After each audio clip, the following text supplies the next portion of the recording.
फर्रुखाबाद जिले में इन दिनों यातायात माह मनाया जा रहा है। लोगों के नियमों के पालन का पाठ पढ़ाया जा रहा है, लेकिन इन्हीं नियमों के रौंदते हुए स्कूली वाहन परिवहन विभाग के अधिकारियों को नजर नहीं आता, या फिर यूं कहें कि इन्होंने जानबूझकर अपनी आंखें मूंद ली है।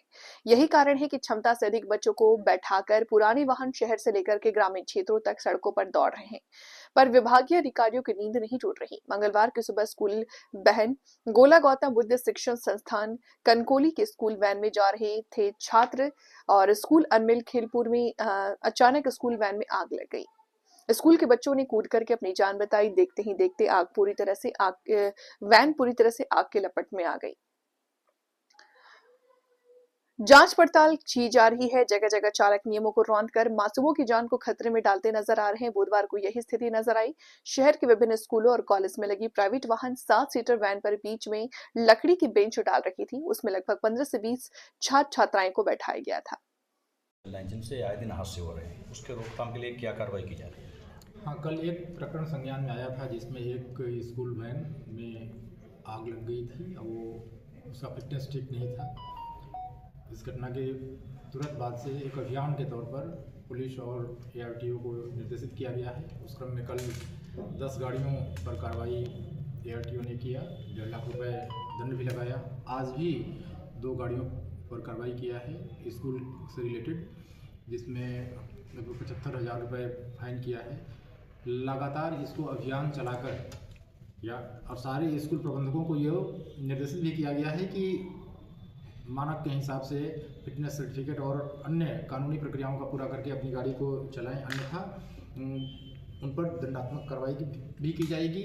वाहनों पर, वाहन मालिकों पर भी और स्कूलों पर भी जो स्कूल से जुड़े हुए हैं, और उनकी भी जिम्मेवारी है कि यदि कोई प्राइवेट वाहन एजेंसी भी उनके स्कूल से बच्चों को लाने ले जाने का काम कर रही है तो उनके भी फिटनेस को देखें। अपने बच्चों के भविष्य के दृष्टिगत अभिभावकीय रोल उनका भी होना चाहिए, इस दृष्टि से उनको भी निर्देशित किया गया है। सर, बहुत सी मारुति वैन है जिसमें LPG का प्रयोग किया जा रहा है, LPG से मतलब हादसे हो रहे हैं।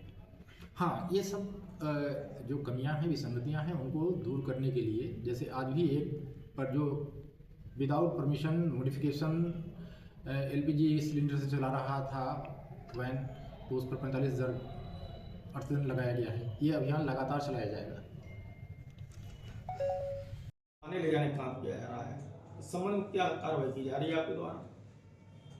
जनपद फर्रुखाबाद में परिवहन विभाग का एक परिवर्तन दल है जिसका कार्य समस्त प्रकार के वाहनों के समस्त अपराधों की चेकिंग करना है।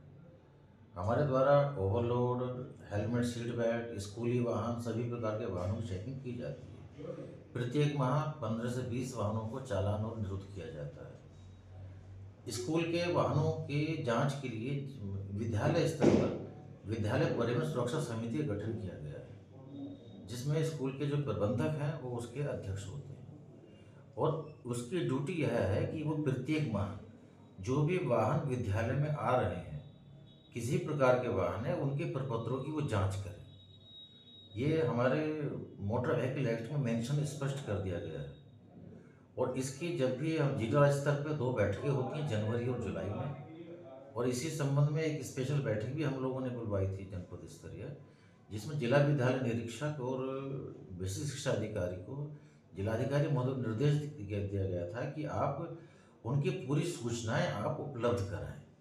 लेकिन सर, कुछ ऐसे वाहन हैं जो यहाँ पंजीकृत ही नहीं है आपके यहाँ स्कूल वाहनों में, और इस तरह से बोलेरो है, ई-रिक्शा है, मारुति वैन है, जो जान जोखिम में डाल रहे हैं बच्चों की, अमानक है, सुरक्षा मानकों को भी पूरा नहीं कर रहे स्कूली वाहन। इसमें किसी भी स्कूल के वाहन के संबंध में परिवहन विभाग द्वारा निरंतर कार्रवाई की जाती है। हमारे जनपद में 3 तहसील हैं और प्रत्येक क्षेत्र में जाकर के तो विद्यालय के वाहनों की चेकिंग केवल सुबह या दोपहर को 1 घंटे के लिए हो सकती है। इसके अतिरिक्त वह चेकिंग संभव नहीं है। उस अवधि में उनकी चेकिंग की जाती है, उनको चालान बंद किया जाता है। हाँ, यह संभव हो सकता है कि जो छोटे स्कूल हैं, जो रिसेंटली बने हुए स्कूल हैं और जो दूर दराज के क्षेत्र में हैं, वो कदाचित चेकिंग से वंचित रह जाते हैं और उससे वो अपनी गाड़ी को बचाने का प्रयास भी करते हैं। इसी के लिए हमारे द्वारा अनुरोध किया गया है BSA साहब के माध्यम से कि उनकी सूचनाएं हमें उपलब्ध कराएं कि उनके द्वारा कितने वाहनों का प्रयोग किया जा रहा है।